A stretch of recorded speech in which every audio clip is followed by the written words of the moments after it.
For those of you who have to pop off now, thanks very much. But do stick around. We're going to now meet Tom Docking. Tom's a top bloke, a dear friend, and someone who's doing amazing work in the space of involved fatherhood, father participation. And what Tom's done, and he'll tell you the story, is that he set up Dad's Group Inc. And Dad's Group Inc. run, amongst other things, support groups for new dads all over Australia. And Tom, I think you're joining us from out in the wilds on a camping trip, just proving you're a thoroughly modern father, combining camping with the kids with Zoom conferencing. Can you hear me all right out here? Totally. I just don't know how you're going to do your PowerPoint from your camp chair. Well, I've got my laser pointer, but it's not really doing anything out here. Thanks, Glenn, and thanks for the invitation to come and can share the story. I apologise in advance if a cow comes into the background or a car rocks up with a bunch of kids in it. It's my daughter's birthday camping trip, so I said I'd just duck away and do a little bit of work. So she's set up there with the tents, everything's sorted. But yeah, I think it's been great just to hear that last little bit of what you guys are talking about, and it's really nice to see that there's a kind of a real genuine interest to work together, collaborate, and share stories. And everyone always in these kind of fathering or men's health spaces, they want more of it, which is really great. There's never a sense that this is just that was a waste of time. It's not like another medical conference selling medical stuff. So yeah, no, great to see that you're continuing that work, Glenn, and great to be part of it. So, did you just want to just outline what you want me to go through today? Yeah, I think it's just a really nice opportunity for us to, hear, for those who haven't heard before, to hear the story of Dad's Group, and then anything that's really pressing for you. Obviously, we've just gone through COVID-19. There might be some stuff around that. And also, what the plans are for the future. If you can cover that off in 15, 20 minutes. No worries. I'll keep an eye on the chat box. If people got questions and stuff, we'll keep an eye out for them and check them in. Yeah, great. I should be able to give you some time back for your 15 minutes, everyone, so it won't be too long. Dad's Group started because I guess there was a need that became personal. For me, it was a need that was always there, but for me, it became personal. My mum's a midwife and done all those antenatal programs before, and I grew up in that environment.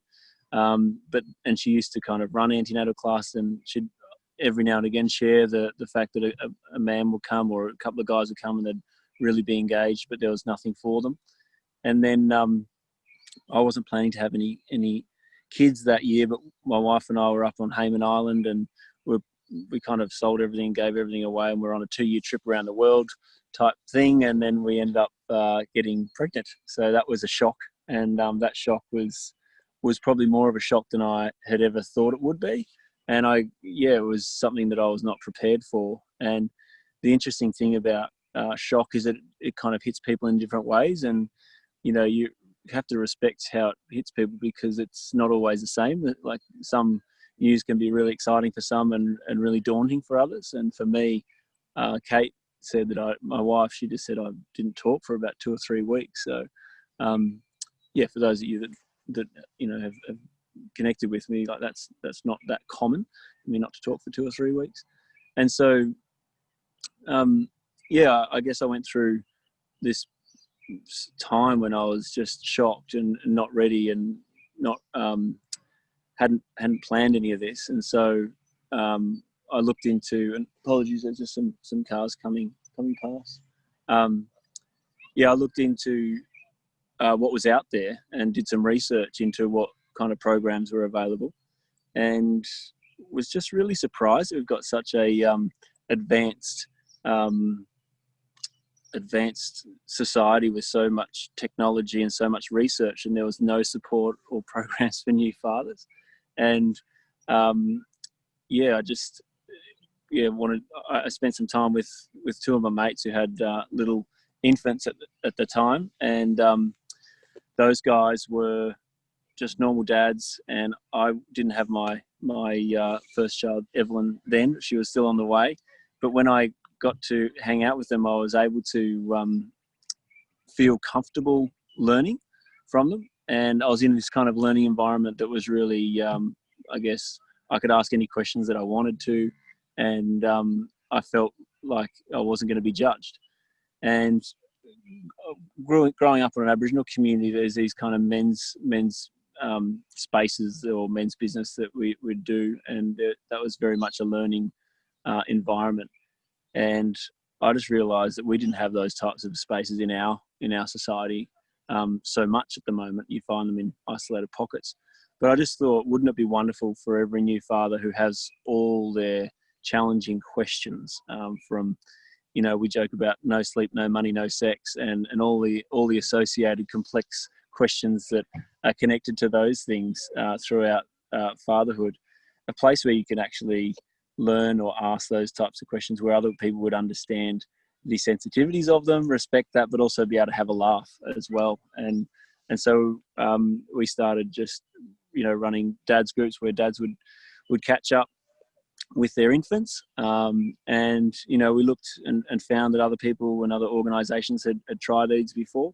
And the more we spoke to them and reached out to them, the more we understood the situation was one where there was no government or medical support for the initiatives that were happening. So it wasn't from a lack of will or passion for the people running these programs.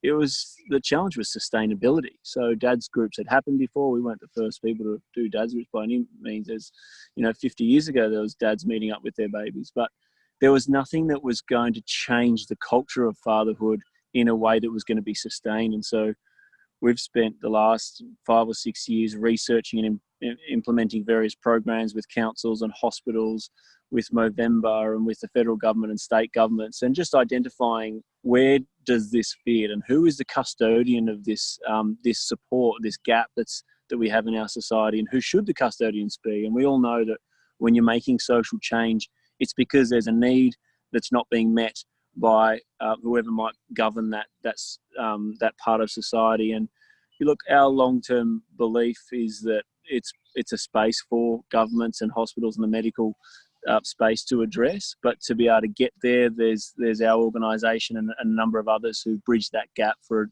a time. And we're not sure whether that time's 10 or 20 or 30 years, but we know it's a cultural change, and we know that cultural changes take a long time. They don't happen overnight. They require a number of different shifts in a number of different spaces or portfolios of society, so to speak. And so, our journey's been, as I was chatting to Terry, who runs Mr. Perfect, just this morning on our dad's group call, there's a lot of study and research and strategy that goes in behind the scenes, but on the surface, for dad's group, it's just dads drinking coffee and pushing a pram next to another bloke. And it's that simplicity which makes it really effective for guys to be shoulder to shoulder and sharing something that maybe they wouldn't share with a colleague at work, but they feel comfortable because they see someone else is going through or has gone through a particularly similar experience. And then there's the conversations that, really keep us doing what we're doing each day. And they're those conversations where guys are really struggling and they're able to share for the first time something they've never been able to share with someone else. And they're sharing it with someone they've maybe only met once or never met before. But because of that shared experience, there's this openness and there's this kind of non-judgmental atmosphere, I guess. And so as an organisation, we have worked out that our skill or capability or core competency is around creating those strategic environments where you've got an atmosphere of no judging, of support. But really, we don't do, we facilitate a little bit of conversation sometimes, but what we've found is our target demographics who are new fathers with their babies, if you compare new fathers with their babies to men meeting up in a pub, you often find in the pub scenario that the conversation will go to often the lewdest or crudest type denominator of the conversation, which can sometimes be really helpful and break the ice. But if it just stays there, it's not really helping the community of blokes. Whereas when fathers have their infants with them, their behaviour changes, or our behaviour changes, and we're on our best behaviour. We want to be the best person, we're the best community leader, the best friend. It's just a very incredible thing to study and look at and watch when you're in that environment. And over time, I've realised how much of an honour it is to be working in a space, to watch fathers with their infants and be part of that and sharing in that with them, and listening to those conversations that are coming through. So as an organisation, we're now moving, I guess you might say, upstream to where we really wanted to go in the first place, but there wasn't a culture of acceptance in that space, and that's the hospital, medical, antenatal and midwifery space. So we're now collaborating with a number of hospitals up here in Queensland, and that kicks off next week, where we're working with midwives. And some of these midwives are absolutely passionate, incredible individuals who have always wanted to engage fathers and men better, but just really haven't had the programs to do such. So now we're doing collaboration with them, and we'll be working with 5 different hospitals and different environments, and looking at how we can utilise our experience in facilitating groups for new fathers and their infants, and we do groups also for new families with mums there as well, and to bring that into a hospital environment where we address the need in that room, which is often not really addressed, and that is that a man or a father or a new father or an expecting father really likes to know that there's a place for them in this, and they're not just a trailer on the experience or a part of a side part of the package. They're actually really important, as we know. But it's not just helping them feel that they're important, it's actually giving them something beyond that, is tools and resources to equip them for that journey ahead. And we used to joke a few years ago about, it's amazing the manuals you get for buying a brand new car or a brand new toy, but you produce life and you carry it out of the hospital with nothing. We all know there's a lot out there for us, but we've also learned that men don't traditionally, we're not help seekers, and we don't, that the majority of us don't go and find out information ourselves about our problems or our challenges or our babies, so it turns out. And so regardless of the number of books out there about how to parent, we find that they don't get opened. And so we need a better way to transition or translate that information from that research.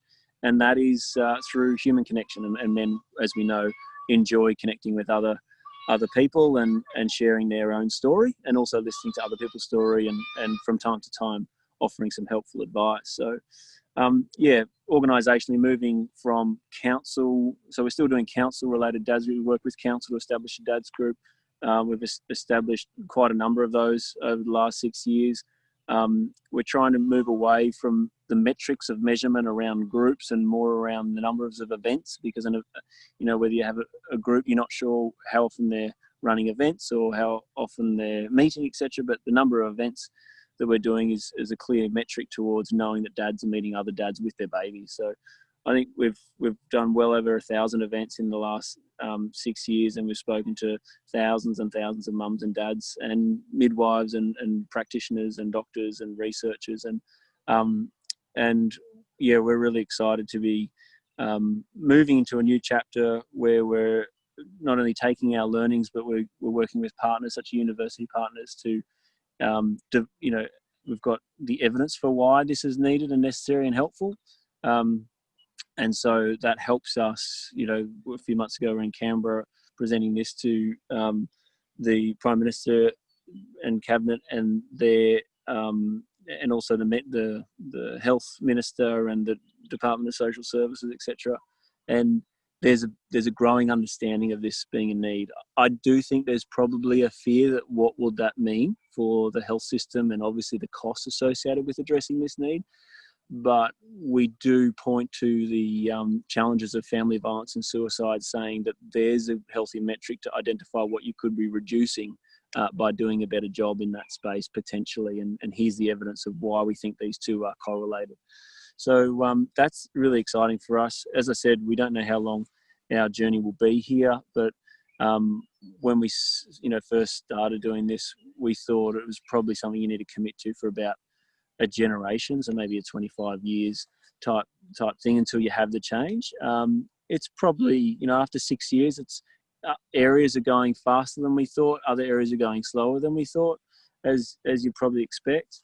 But we're certainly seeing an uptick of interest in what we're doing across a more broader perspective of people. So initially we had researchers who were interested, and now we have councils coming to us who are interested, and hospitals and medical people and midwives and those types of things. So that demonstrates a positive change in that space, and we expect to be doing more in that the hospital, council, community space going forward.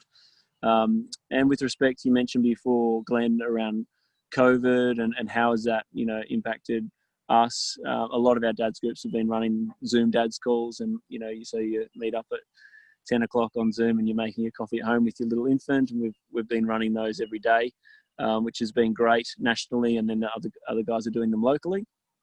And it's also helped us to realise how we can better leverage the digital space to reach out to people. I mean, on this call, we've got people from overseas, we've got people from, around the corner. I'm sitting in a place called Imbil in the middle of Queensland, which I've never been to before. And it just shows that you can really, really reach people who may otherwise have never had any support. And that gets us excited, especially when we hear about some of these guys who really have no idea of what's out there to help them, and they're really struggling. And for the people who have said with tears in their eyes to us that I wish that you were around for person X, Y, or Z, because they've gone now. They've suffered through their challenges and taken their own life, or are now in jail for the wrong reasons and those types of things. So we all know stories like that, and I think our responsibility, like anyone's, is when you see a need, it's to do your best to address it if you think you've got something to offer, and that's what we're doing. We're looking forward to what the future holds in this space. It's certainly a space that's changing and becoming more accepting of supporting new fathers.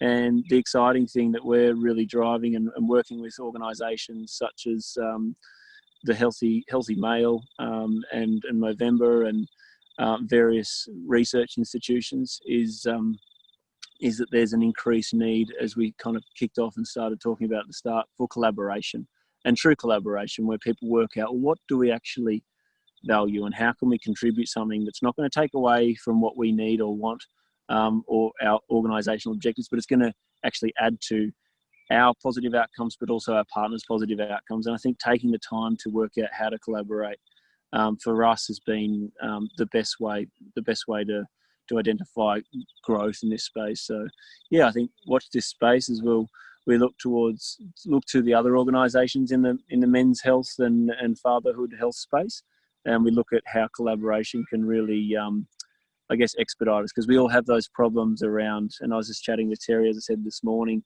around you grow, and then because you grow, you need to sustain, and to be able to sustain, you need often more resources of people or funding, and then you grow again. But then that growth requires increased sustaining resources. So, and as when you're leading these organisations, you're put back and forward through chasing the sustaining elements, and then going back to that one individual new father with a baby and listening to them and listening to their story and reconnecting with why you exist, etc. So definitely plenty of challenges there, and maybe I'll leave it there with if there's any questions that we can answer. But hopefully that gave a bit of an overview, Glenn, of Dad's Group. And I guess the other thing to add is we started as Dad's Group Inc. and now we've just recently changed our name to Dad's Group, and we're a national organisation rather than just a Victorian Incorporated Association. So baby steps as we do that, and look forward to connecting with more of you guys in the near future. Great, thanks, Tom. And as someone who was an at-home dad 23 years ago, it's very dear to my heart. And of course, you're not just dealing with at-home dads; you're dealing with new dads who care for their kids, which is pretty much all dads, and really normalising that sort of healthy involvement of dads in their kids' lives from a very early age. And it's a really exciting thing to see something like the Man with the Pram project. Great visuals you guys get as well when you've got that kind of that mob of dads driving the prams through a park together. It's fantastic. Any questions for Tom that anyone's got? Just open your mic and check it out. We're small enough room where you can do that without putting the hand up.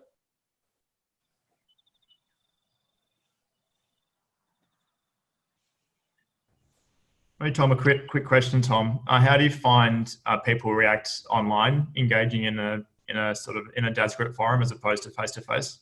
And you see there being a lot of growth for online Zoom dads groups and other men's health interactions via Zoom? Hi, Charlie. That's a really good question, actually, because there's definitely a difference between the online engagement and face-to-face. They do two different things, and there's benefits, there's pros and cons of both. The face-to-face thing, I definitely think that trust is built faster. The online thing can be something that because there may be less connection, there's sometimes strangely more of an openness to share stuff that you faster, despite there not being that trust or friendship build up. So, in one circumstance, it takes a while for people to open up and share personally. And in the digital space, I've found that people have just gone straight there and just, not had that time, which is interesting. Obviously the reach is a great function of the digital. But yeah, I think overall we would like to forge relationships between, new dads to help them help each other. That can start in the digital space, but ultimately, and maybe it's just a personal thing. I'd like, people to be meeting face to face, because I think we all value that. There's a very human element to us all that sees just how good it is to connect with someone when you're in their presence. But in the meantime, digital is a really excellent option to help people even who would never have access. I guess really it's around access increases 100 to 1,000 fold through the digital, but genuine connection and longer term relationships, definitely we're seeing more of that through those face to face. People are making friends in those face to face groups. They're having families over for barbecues and sharing that community space more readily when there's those face to face connections. Great. Thanks, Tom. Great question as well, Charlie. And just to expand on that slightly, that pattern is something we've seen right across the men's health space, that online has it's increased access in many cases, sometimes in unexpected ways, like metropolitan groups suddenly getting access to rural men, groups that are doing like support around mental health or serious issues, finding that blokes who dropped out of a group because they couldn't face getting out of bed and going to join the group, suddenly feeling able to join a group online because they could do it from home.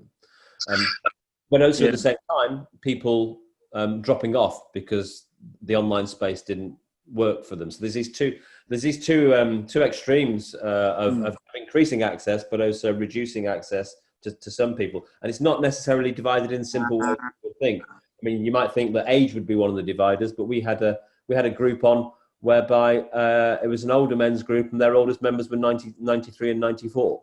So, it's a really interesting mix. But what everyone is saying fundamentally, the message we're getting a lot is this period has given us an opportunity to understand what's possible online, but it's not the same as face to face. And actually, people are now trying to work out, it seems, how to balance those two.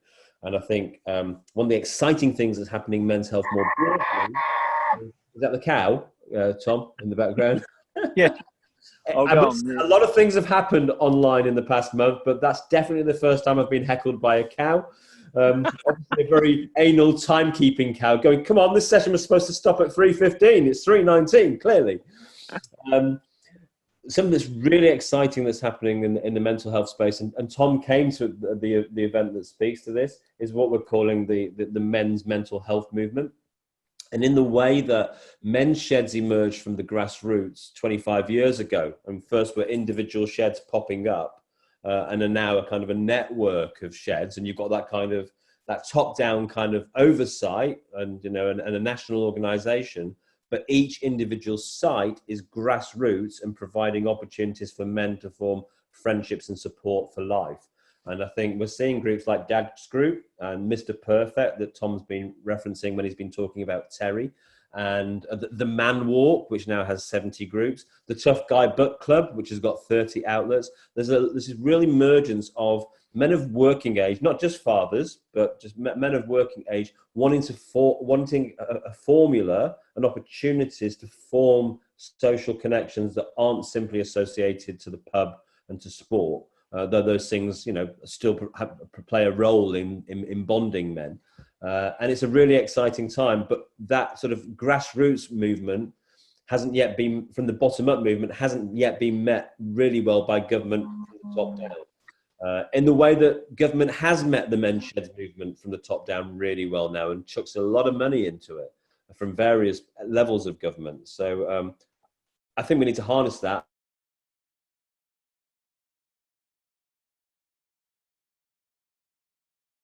And we could see in the next 5 or 10 years that we get a real, because like Tom says, the idea of a dad's group isn't new. They've been around for a good 20 years or so, but to sustain them, because dads move on when when their kids start to grow up, to sustain them needs strategic support. Society needs to value them, not just the individual dads valuing them. So Tom, we're going to move on there. You've really brought another element to this conversation about men who care. So, and you've done it in a beautifully iconic and typically unique Tom way. Thanks, Glenn. It's been a pleasure to be working with you, mate, and look forward to this space over the next couple of years as we all, work out what it means to collaborate better. And I think there's quite a lot of discussions to be had there across all the different portfolios that you've facilitated in the last couple of weeks, Glenn, to connect. So once again, congratulations for all your efforts there. It's been huge. Thanks, Tom. Thanks for your contribution.